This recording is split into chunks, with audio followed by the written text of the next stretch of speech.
రాజకీయాల్లో శాశ్వత మిత్రులు శాశ్వత శత్రువులు ఉండరంటారు. నిన్నటి మిత్రులు తర్వాత శత్రువులు అవుతారు, శత్రువులు మిత్రులవుతూ ఉంటారు. ఇప్పుడు ఆ ఈక్వేషనే అక్కడి రాజకీయాన్ని గందరగోళంగా మారుస్తున్నాయి. ఎవరి లెక్కలు వారు వేసుకుంటూ సొంత పార్టీ వారికే ఎర్త్ పెట్టుకుంటున్నారు అక్కడి నేతలు. ఆ క్రమంలో తాజాగా ఓ సింగిల్ టెండర్ వ్యవహారం ఆశ్చర్యకరమైన రాజకీయాలకు తెరలేపుతోంది. అదేంటో మీరే చూడండి.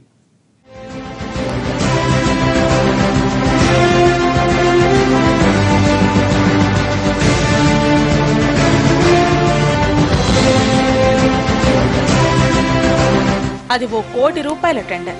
ఓ కార్పొరేటర్ భర్త దాన్ని దక్కించుకున్నారు. అందులోనూ పోటీ లేకుండా అది సింగిల్ టెండర్ గా అది ఆయన వశమైంది. అఫ్కోర్స్ ఆ టెండర్ లో ఎవరూ పాల్గొనకుండా అద్భుతంగా నాటకం ఆడి రక్తి కట్టించారన్న ప్రచారం ఉందనుకోండి, అది వేరే విషయం. పాలక వర్గానికి ఉన్న అనుభవ రాహిత్యంతో ఆ టెండర్ కాస్త సింగిల్ టెండర్ గా మారిపోయింది. ఏతా వాతా విషయం ఏంటంటే ఆ టెండర్ దక్కించుకున్న వారికి పెద్ద కష్టమే వచ్చి పడింది. ఇప్పుడు సింగిల్ టెండర్ ను ఫోకస్ చేస్తూ ప్రత్యర్థులు ఛాన్స్ తీసుకుంటున్నారు. ఆ క్రమంలో ఆ టెండర్ ను స్వయాన మేయరే రద్దు చేశారు. అదేంటి, సొంత పార్టీ వారు దక్కించుకున్న టెండర్ ను మేయర్ ఎలా రద్దు చేస్తారు అని అనుకోవచ్చు. పొలిటికల్ ప్రెజర్స్ అలా పనిచేసే మరి. దాంతో మేయర్ పై ఎమ్మెల్యే పువ్వాడ వర్గం అగ్గి మీద గుగ్గిలం అవుతోంది. టెండర్ రద్దు చేసిన మేయర్ సంగతేంటో చూడాలని ఆయన అనుచరులు అంటున్నారు. దాంతో ఖమ్మం కార్పొరేషన్ రాజకీయం ఆసక్తికరంగా మారిపోయింది.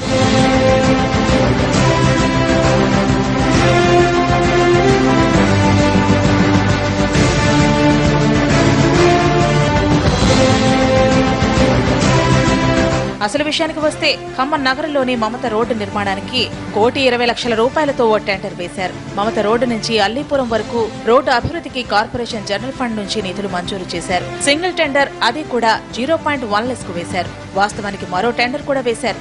అది ఎవరు వేశారో ఏమో కానీ ఆ టెండర్ ఫారం రిజెక్ట్ అయ్యింది. ఇంకేముంది, సొంత పార్టీలోనే ప్రత్యర్థిగా ఉన్న వ్యక్తికి టెండర్ దక్కిందని అనుకున్నారో ఏమో కానీ ఆ టెండర్ ను రీకాల్ చేస్తూ మేయర్ పాపాలాల్ నిర్ణయం తీసుకున్నారు. అది ఎమ్మెల్యే పువ్వాడ వర్గానికి రుచించడం లేదు.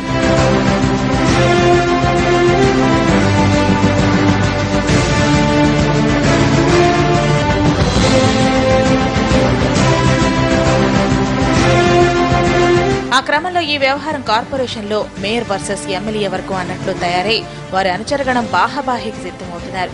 ఎమ్మెల్యే వర్గీయులు మేయర్ పై ముప్పేట దాడి ప్రారంభించారు. 11వ డివిజన్ కు సంబంధించి చోటు చేసుకున్న ఈ వివాదం నగరం అంతా చర్చనీయాంశంగా మారుతోంది. ఇదే డివిజన్ లో పువ్వాడ నిర్మించే మమత మెడికల్ కాలేజీ ఉంటుంది. ఎమ్మెల్యే పువ్వాడ అజయ్ నివాసం ఉండేది అక్కడే. సదరు రోడ్డు టెండర్ దక్కింది ఎవరికో కాదు, ఆ డివిజన్ సభ్యురాలు మేడా ప్రశాంతి భర్తకే. స్వతహాగా కాంట్రాక్టర్ అయిన ఆమె భర్త ఎమ్మెల్యే అండదండలతో చక్రం తిప్పి టెండర్ ను దక్కించుకున్నారంట.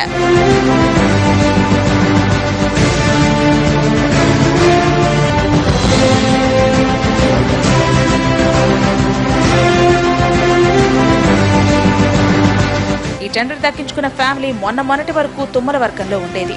ఇప్పుడు పువ్వాడ వర్గంలో చేరిపోయారు. సమస్య అంతా అక్కడే వచ్చినట్లు కనిపిస్తోంది. టెండర్ రద్దు వ్యవహారంతో పువ్వాడ వర్గీయులు మేయర్ మీద అగ్గి మీద గుగ్గిలం అవుతున్నారు.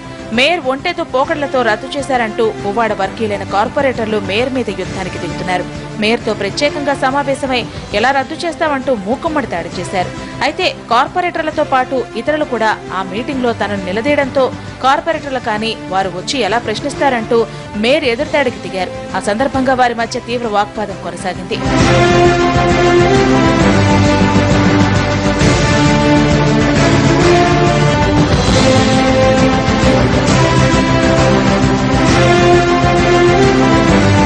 ఏదేమైనా టెండర్ ను ఆమోదించేది లేదంటూ మేయర్ పాపాలాల్ భీష్మించుకుని కూర్చున్నారు. కొసమెరుపు ఏంటంటే రాజకీయాల్లో శాశ్వత మిత్రులు శత్రువులు ఉండరు కదా, ఇక్కడ అదే జరుగుతోంది. 11వ డివిజన్ లో ఎమ్మెల్యే పువ్వాడ అజయ్ వదిన జయశ్రీ కార్పొరేటర్ గా పోటీ చేసి ఓటమి పాలయ్యారు.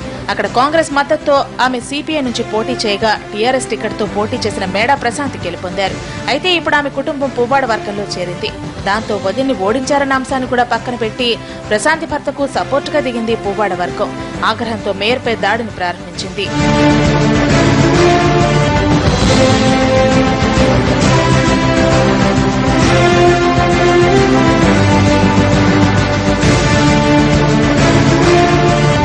మొత్తం మీద ఈ సింగిల్ టెండర్ వ్యవహారం మేయర్ వర్సెస్ పువ్వాడ అజయ్ గా మారిపోయింది.